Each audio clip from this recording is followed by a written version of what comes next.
Vamos começar então hoje um capítulo novo. Antes eu quero fazer um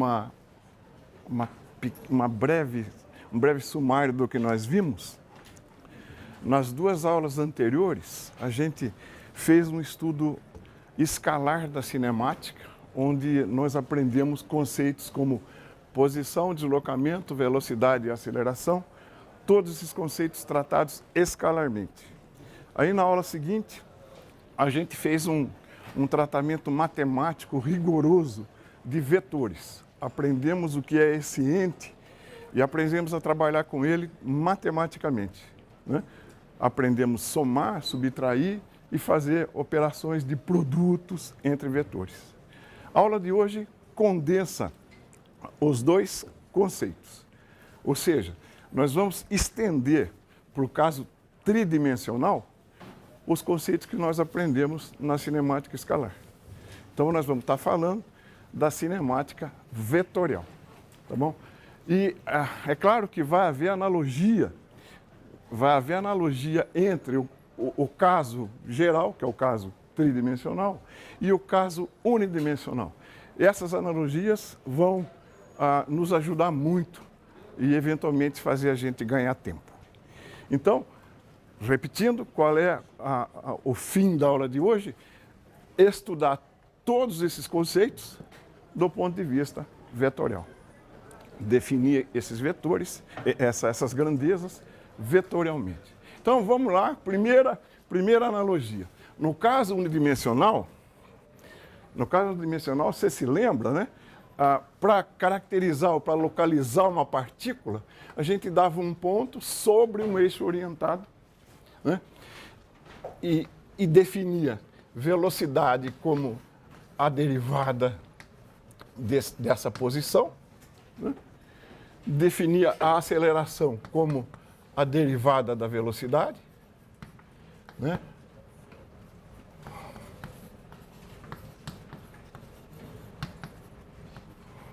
Então, o que a gente faz agora? Qual é o análogo tridimensional disso? Se você tem uma partícula que pode se mover no espaço, você tem que dar a posição dessa partícula P em relação a uma origem, né? Você tem que dar o ponto onde essa partícula está. Essa partícula normalmente anda sobre uma trajetória, então ela está aqui, né? Em relação a esse ponto, você tem aqui o vetor R, P. Você dá o vetor que localiza o ponto, né, onde a partícula está. A esse vetor RP, nós damos os nomes de vetor de posição. Nada mais justificável. O vetor de posição é o vetor que dá, ponto a ponto, na trajetória, a localização da partícula no espaço. Então, como a gente aprendeu decomposição de vetores na aula passada, eu olho para cá, eu posso escrever simplesmente que o vetor R, que eu escrevi aqui, esse vetor R, eu posso decompô-lo nas coordenadas x, y e z. Se eu somar o vetor xi com o vetor yj, eu tenho esse vetor. Se eu somar ele com o vetor zk, eu tenho o vetor R. Estão vendo uma soma vetorial aqui? R é a soma deste com esse, que dá esse, e depois somado com este, que dá o R. Então, eu posso escrever o R como x de t na direção I, mais y de t em J, mais z de t, K. Estão percebendo a analogia? Localizar num eixo, localizar no espaço, né? Então, esse vetor tem componentes que variam no tempo. Se esse vetor varia no tempo, nós vamos definir uma velocidade vetorial para ele. Legal? Então, o que seria a velocidade vetorial média? A velocidade vetorial média, o que é? Você lembra o que era aqui? Aqui a velocidade média era ΔX por ΔT. Aqui vai ser o quê? Um ΔR por ΔT. O que é esse ΔR? Se o vetor está originalmente na posição P e vem para a posição Q, então aqui está o vetor R de Q. O que é esse vetor? O que é esse vetor aqui? Ó? O que é esse vetor aqui? ΔR. Por quê? O que é ΔR? ΔR é RQ menos RP. Olha para cá. Se você somar, transpõe isso.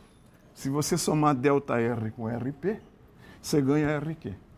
Somando ΔR com RP, você ganha ΔQ. Então é o vetor de deslocamento no espaço. Mede de onde a partícula foi, de onde ela saiu, para onde ela chegou. Entendido o que é o vetor de deslocamento? É o vetor que liga dois vetores na história da partícula aqui. Então, com isso, né? Com isso aí, o que a gente pode escrever? O que a gente pode escrever?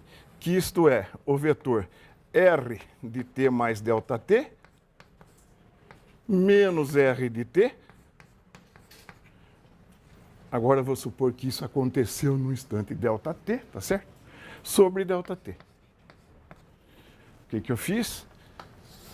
No instante a partícula estava aqui, aqui está o R de t, aqui está o R de t mais ΔT, aqui está o vetor ΔR. Legal? Legal? Você está vendo que é muito parecido. Eu estou trocando x por r, pondo uma seta em cima. Daqui a pouco nós vamos entender melhor isso. Então, Vm é ΔR ΔT. O que significaria, então, a velocidade instantânea, em vez de média? É o limite, quando o ΔT tende a zero, de ΔR por ΔT. Tá? Isso aqui o que é? É o limite quando o ΔT tende a zero disso aqui. R de t mais ΔT menos R de t sobre ΔT. Isso recebe um nome. Que nome? O limite da diferença quando o acréscimo tende a zero. Isso é a derivada dr dt. Então, esse é um resultado a aguardar. A velocidade instantânea, tridimensional, é a derivada temporal do vetor de posição. Aí você pode pensar, poxa, mas eu não sei bem derivada de escalar, como é que eu vou fazer derivada vetorial? Sem problema. O que é essa derivada? V, que é dr dt, é d dt de quem? Desse cara aqui. xi mais yj mais zk. O que é isso? Derivada de uma soma, é a soma das derivadas, dx dt i mais dy dt j mais dz dt k. Então, eu transformo a operação de derivar um vetor, parece complicada, em derivada de escalar. As componentes x, y e z são, como nós vimos, escalares. Ora, isso então é a componente i da velocidade. Isso é a componente j dela. E isso é a componente k. Então, nada mais razoável que eu chame isso de Vxi mais Vyj mais Vz k. Componente x da velocidade, componente y, componente z. Entenderam o conceito? Entenderam? Então, derivar vetor é, em última análise, derivar as componentes desse vetor. Tá bom? Nós já vimos a velocidade. Vamos ver a aceleração? A aceleração vetorial? O que é a aceleração vetorial? O que seria a aceleração vetorial média? Né? Um v de t mais ΔT menos v de t sobre ΔT. Isso você pode escrever como ΔV ΔT. É como a velocidade variou daqui para lá. Ora, por analogia, a aceleração instantânea é o limite da aceleração média, ΔR sobre ΔT, quando o ΔT tende a zero, ΔV é isso, né? Então isso dá dV dt. certo? E, como a gente viu na aula agora há pouco, isso é D2R dt quadrado. De novo. Então, o que é a aceleração? A aceleração é dv dt ddt de vxi mais vyj mais vzk.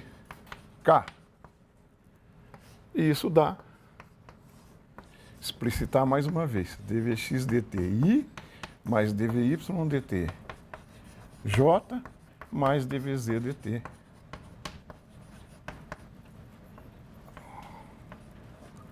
k.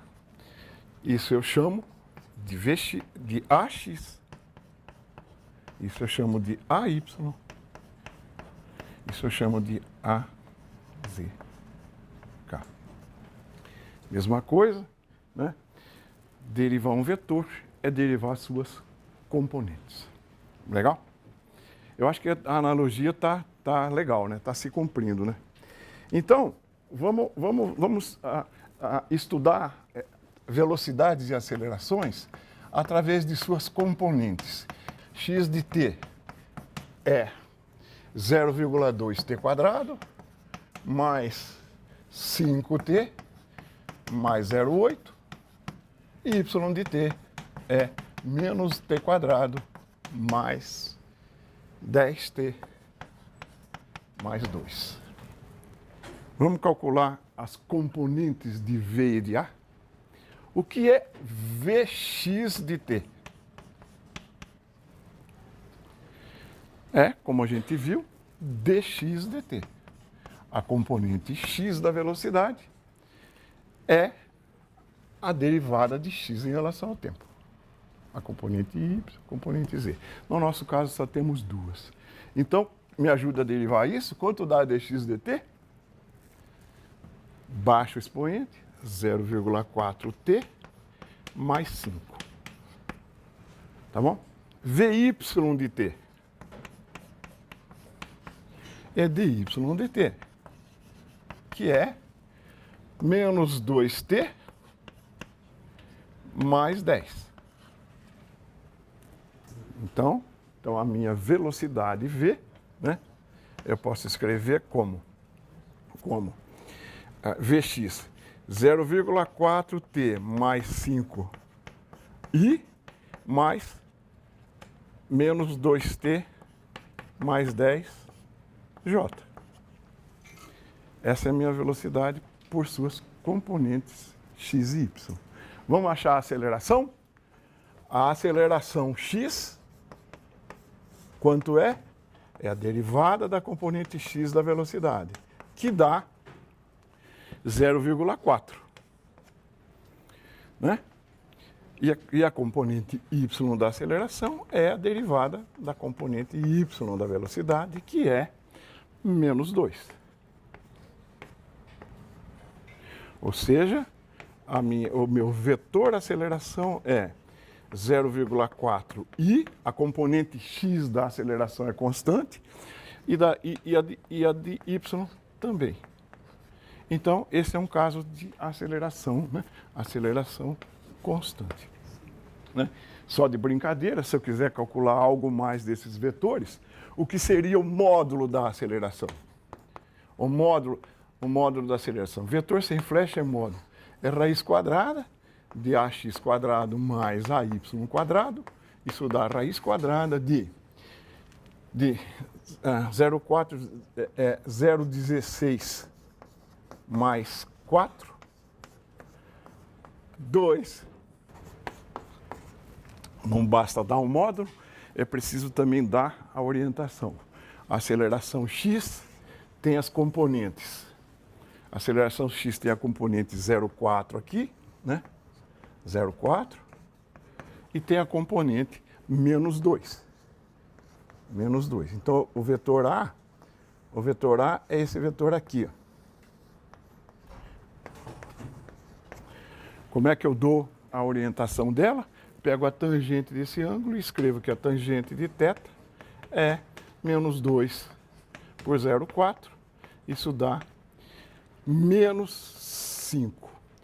Então, a orientação dela é o arco cuja tangente é menos 5. Está dando para pegar o jeito no tratamento vetorial dessas coisas? Se alguém tem dúvida, fala aí, a gente rediscute. Tá bom? Tá bom? Bom, estudamos o caso geral, né?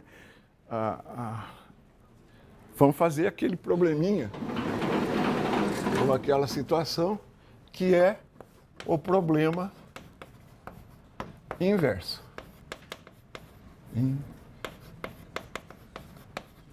Problema inverso. No caso unidimensional, você se lembra que como V é dx dt, no caso 1D, né? Como V é dx dt, se V é a derivada da posição, a posição é a antiderivada ou a integral do vetor V. Lembra-se disso, do caso unidimensional? Se um é a derivada do outro, o outro é a antiderivada do 1. Como é que a gente faz isso no caso 2D ou 3D? Né? R menos R0, em vez de x menos x0, é igual a integral de t0 até t, de quem? Do vetor velocidade v de t dt. Né? Não precisa ficar maluco, esse vetor tem 3 componentes, então isso aqui o que é? É a integral de t0 a t, de v de x de t dt, na direção i, mais... Então eu volto a fazer a integral, a calcular uma integral de uma função escalar. Não tem que assustar com vetor. A gente sempre trabalha com as componentes. E o que é... Então, no caso 1D também, né, a aceleração era dv dt. Então, v menos v0 era a integral da aceleração. No nosso caso, o que é v menos v0? É a integral desde t0 até t de a de t dt. Esse procedimento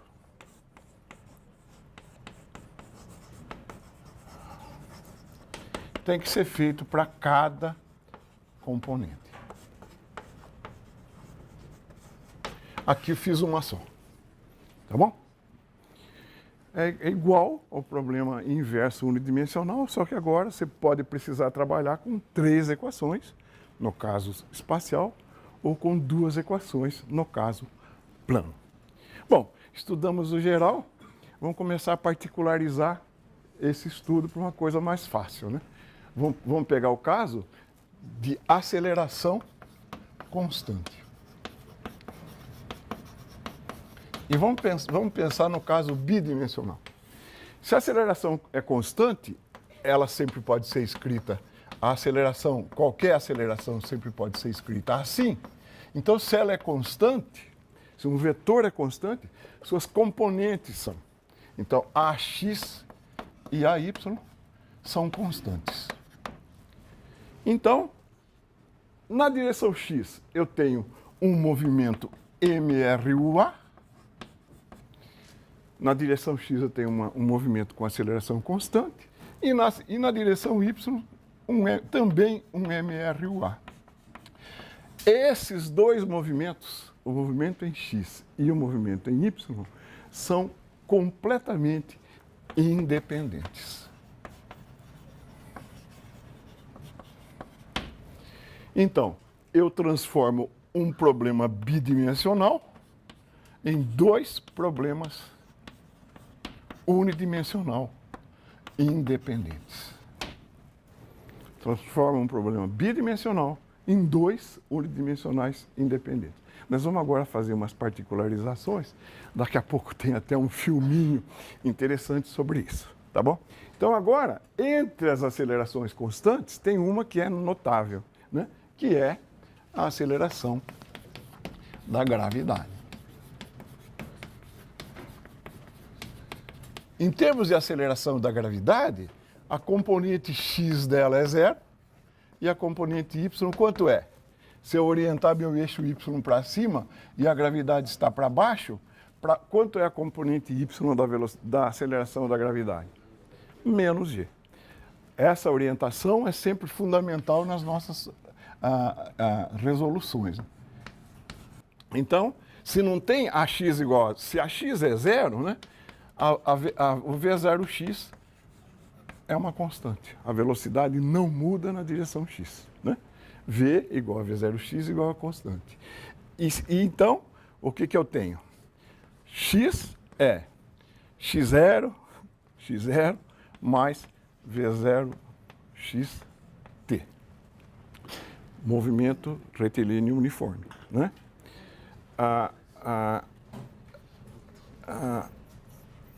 Vx é v0x, que é constante. Certo? Por uma velocidade constante, você tem MRU.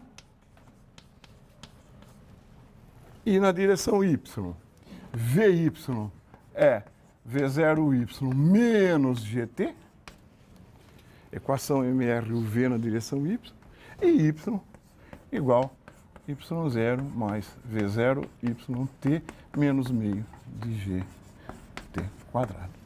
Essas são, então, as equações que regem o movimento sob a ação da gravidade. Então, existe essa informação. Esses dois movimentos são independentes. Então, se eu, de uma certa plataforma, jogar uma bolinha com velocidade v0 para cá e pegar uma bolinha vermelha e, simultaneamente, soltar na vertical, o movimento da bolinha amarela, por ser uma composição de 2, vai descrever uma curva assim. Nós vamos descobrir que curva é essa já já. A propósito, alguém sabe? É uma parábola. Nós vamos descobrir isso daqui a pouco. Se eu soltar as duas bolinhas simultaneamente, em qualquer instante de tempo, elas vão estar na mesma vertical. Perfeitamente. Como o Gabriel falou, isso acontece porque o movimento em y não enxerga o x irreciprocamente. Os movimentos x e y são independentes. O movimento y da bola amarela é idêntico ao movimento y da bola abóbora. Então, num instante t qualquer, as posições horizontais das duas bolas são as mesmas. Tá? Vamos descobrir a equação dessa trajetória aí. Ó, no movimento x, né, você tem que equação da trajetória.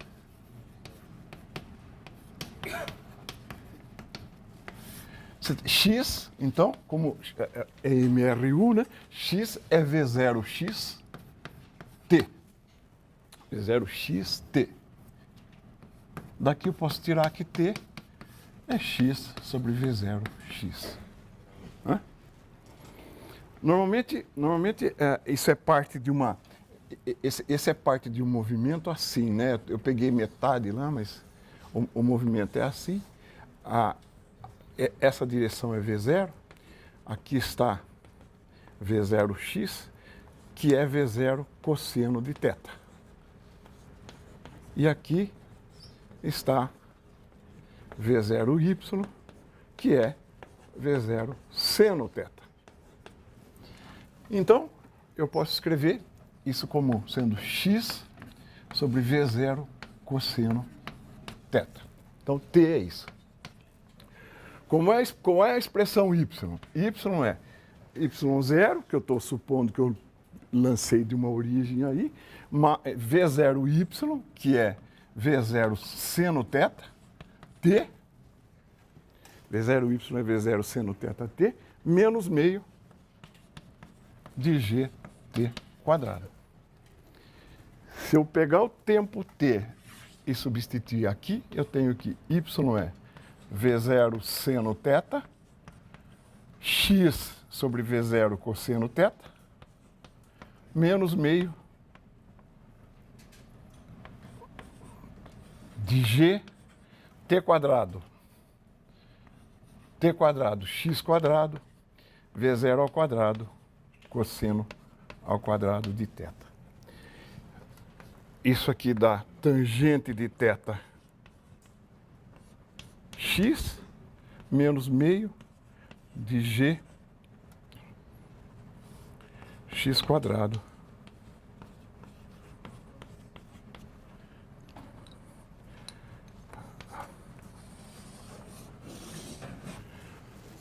AX. Só pode fazer isso, igualar, por exemplo, o tempo ao espaço dividido pelo V0 cosseno θ, Sim, MRU. perfeitamente. X. Perfeitamente. Se fosse um caso, por exemplo, de lançamento da bolinha horizontal pelo pescar e fosse um movimento acelerado em X, não poderia fazer isso. Não podia fazer isso. Tá bom? Então, AX menos AX mais BX2, aqui é quadrado, é a equação de uma. Que equação é essa? Y igual a ax quadrado mais bx. Essa equação é uma parábola. A concavidade dela é para cima ou para baixo? A concavidade é a boca, né? A boca é para baixo, porque o coeficiente do termo quadrático é negativo. Então é essa parábola aqui. Legal? É essa parábola aí. Então eu vou agora mostrar um filminho para terminar a aula. Então,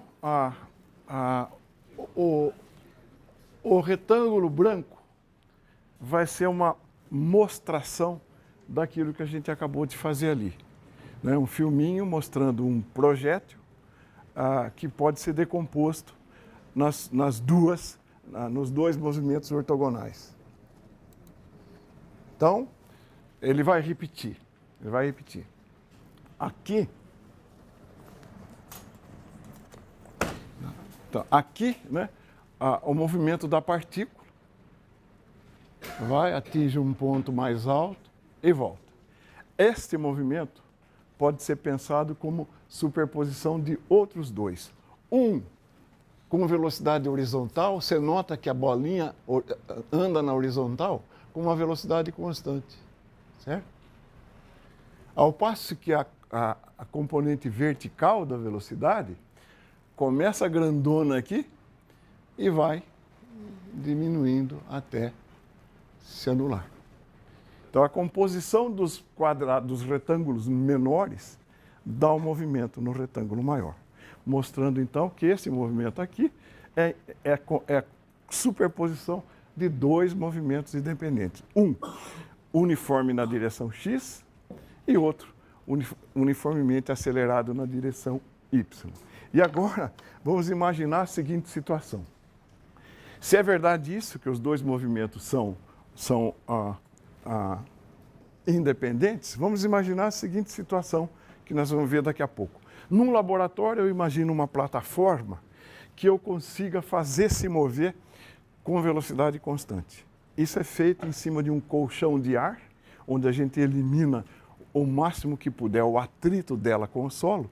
Então, essa plataforma, quando eu der um empurrão nela, ela anda com velocidade constante. Numa determinada altura do seu movimento, tem um gatilho que dispara uma bolinha verticalmente. Então, a bolinha é disparada com a velocidade horizontal da plataforma. Onde a bolinha vai cair? O filminho mostra isso. Tá? Esse filme é um filminho feito no laboratório do MIT. Os créditos são para eles, para quem fez lá e quem mostrou. Instituto de Tecnologia de Massachusetts. Então, nós vamos ver isso agora. Né? A plataforma sendo empurrada com velocidade constante.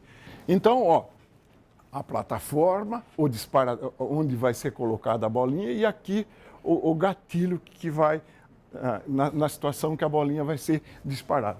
Vem um camarada lá, né? Tem uma mola dentro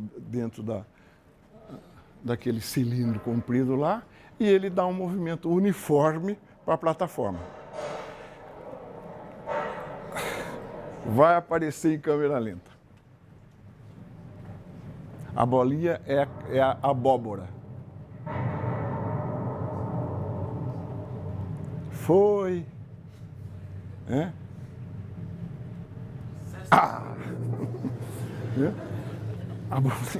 A bolinha cai dentro, né, na exata posição em que foi lançada em relação à plataforma.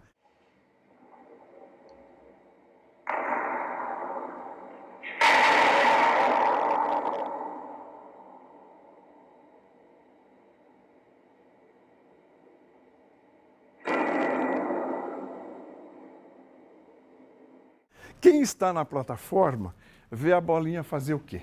Se você montar na plataforma e olhar para cima, o que você vê? Apenas o movimento vertical da bolinha. Se você monta na plataforma, você adquire a velocidade que ela tem, portanto, velocidade relativa nula em relação a ela, então você vê a bolinha descrever só o movimento que estava no quadrado, no retângulo esquerdo do nosso lado. Legal, né? Nós vamos fazer um exercício bobinho, só para fixar as ideias, que é o seguinte. Você está vendo um penhasco lá? Uma bola é lançada na direção X com velocidade de 10 metros por segundo. Né?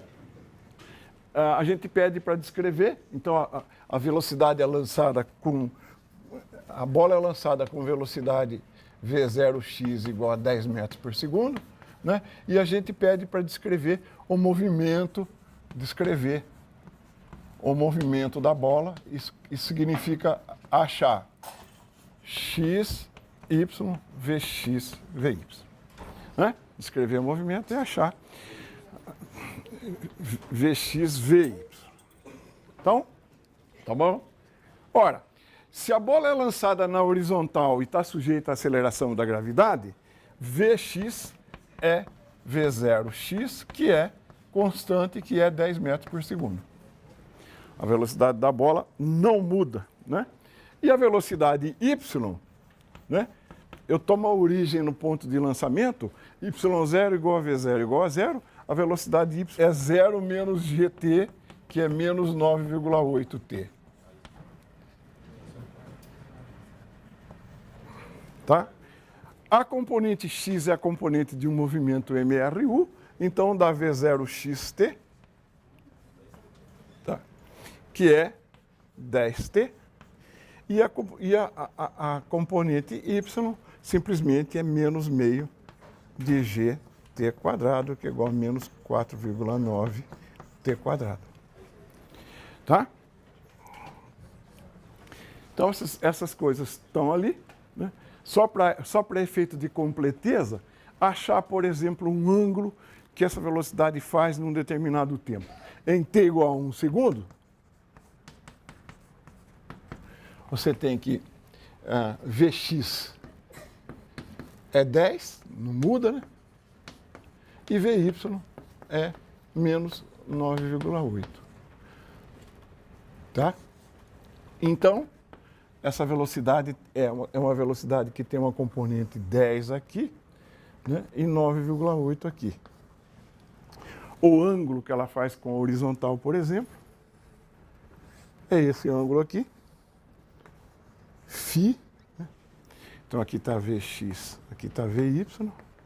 O ângulo φ é aquele cuja tangente vale menos 9,8 por 10. Que é menos 0,98. Isso só para lembrar que a gente especifica um vetor dando tudo dele, né? Modo, direção e sentido. Um exercício bobinho, só para fixar as ideias no que a gente acabou de ver. E agora, eu vou abrir mão da tela e fazer como fiz na primeira parte da aula. Na base do... Só antes disso, verificar que nós vamos estudar movimento de projétil. O gráfico em azul é um gráfico típico, semelhante ao que eu tinha feito ali. É em cima dele que nós vamos trabalhar, obter as equações e discutir os resultados, tá bom? Então, movimento de um projétil.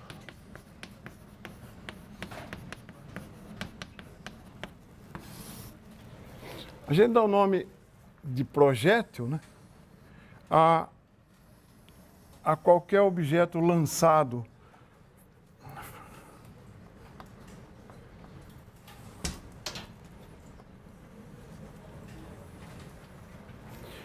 formando com uma determinada velocidade inicial v0,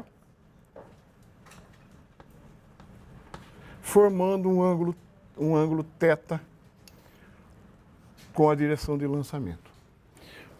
Qualquer substância, qualquer partícula lançada assim é considerado um projétil. Os dados fundamentais para resolver um problema de projétil são v0 e θ. Em função desses dois parâmetros, a gente deve ser capaz de deduzir tudo o que for relevante para ele. Então, vamos chamar isso aqui de eixo x, eixo y. Nós estamos num caso, obviamente, de aceleração da gravidade, né? Que é constante, né? E é igual a y. Então, nós estamos num caso evidente, né? De um caso particular do exemplo anterior, em que a aceleração é constante. Então, aqui, a projeção dessa velocidade no eixo x é v0 cosseno θ, e a projeção dessa velocidade no eixo y é v0 seno de θ. Por ser o ângulo inicial, eu vou chamar de θ0, né? θ0. Tá? Então, vamos começar a escrever as equações do projétil, tá certo? Entre outras coisas, nós vamos querer calcular qual é a altura máxima que ele alcança, qual é a altura máxima que ele alcança, qual é o tempo de voo, qual é o tempo que ele demora para atingir esse ponto, qual é o tempo que ele demora para voltar ao ponto de lançamento, andando na direção horizontal, uma distância r. R é chamado alcance do projétil. Certo? Tá bom? Então vamos começar, vamos equacionar isso, né? Começando pelas equações, né? Vx é v0 cosseno de θ0, que é constante.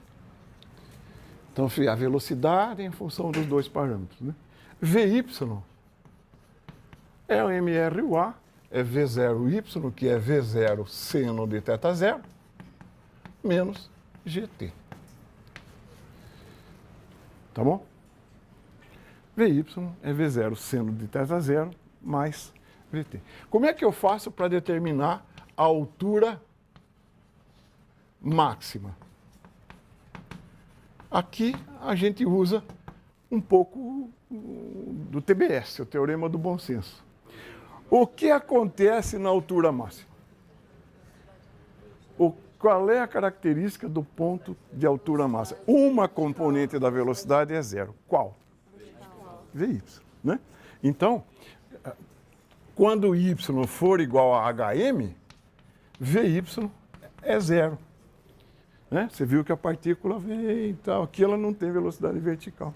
Então, se Vy é zero, você tira aqui que o tempo para atingir a altura máxima, TH é igual pela equação 1, o quê? V0 seno θ sobre G. Esse é o tempo que demora para atingir a altura máxima. Se você vier na expressão do y, vamos lá, agora você tem x é igual a V0 cosseno θ t. Tá? V0 cosseno θ t é o movimento na direção x. E y o que é? É V0 seno θ t menos meio de gt quadrado. mRUA na direção y. V0 é V0t menos meio de gt quadrado. Se você pegar y de... H é y de TH. Né? H é a altura correspondente a esse tempo aqui. Então, o que é isso? É V0 seno θ, TH, que é V0 seno θ sobre G, menos meio de G T quadrado. T quadrado é V0 ao quadrado seno ao quadrado de θ sobre G. Quadrado. Corta, corta.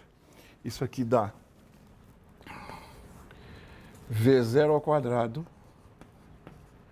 seno ao quadrado de θ sobre G menos meio, né?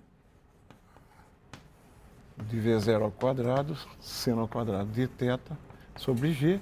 Isso dá metade, né? V0 ao quadrado seno ao quadrado de θ sobre 2G. Então, essa aqui é a altura máxima. Tá bom? Então, não tem muito mistério, é só usar um pouco, né, a criatividade aí. Bom, essa é a altura máxima. E para calcular o alcance R? O alcance R corresponde aqui. Tem duas maneiras de calcular o alcance. Quando x igual a R, quem se anula? Quando x igual a R, y igual a zero, não é? Então, você determinaria o t na equação do y e levaria na equação de x. Isso é um caminho um pouquinho complicado, tem um atalho mais criativo. Você olha para aquele desenho e percebe que o movimento do projétil é simétrico. Então, se ele demorou TH para chegar em H, quanto ele demora para chegar em R? 2TH. Então, né, quando x igual a R, isso implica que T é 2TH. Então, o que é R? R é V0 cosseno θ, 2TH. Certo? T é 2TH. Isso aqui dá o quê? V0 cosseno θ. O que é 2TH? 2, cadê TH? V0 seno θ sobre G. O que é 2 seno θ cosseno θ? 2 seno θ cosseno θ é 2 seno θ cosseno θ. É seno de 2θ.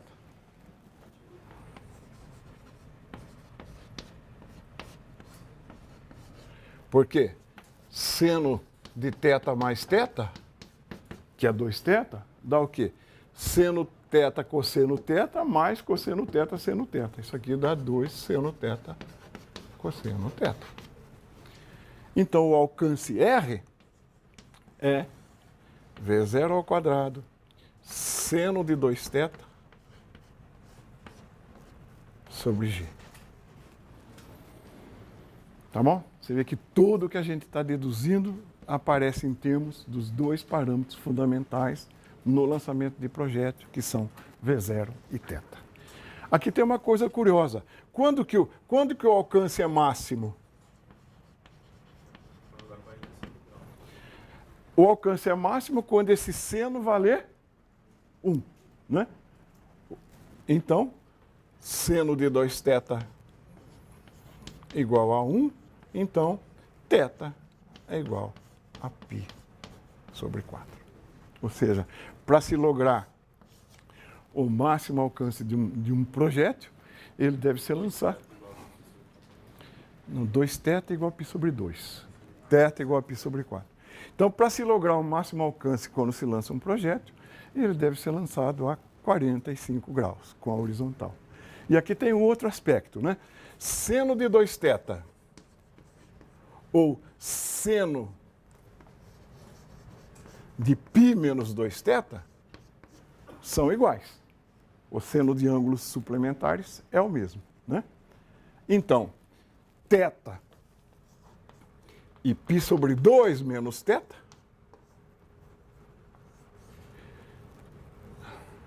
tem mesmo alcance. Ou seja, se eu pegar esse projeto, é que eu fiz um projeto quase com a 45, mas se eu pegar um projeto assim, se eu lançar um projeto assim, com esse ângulo aqui, ele vem, cai aqui.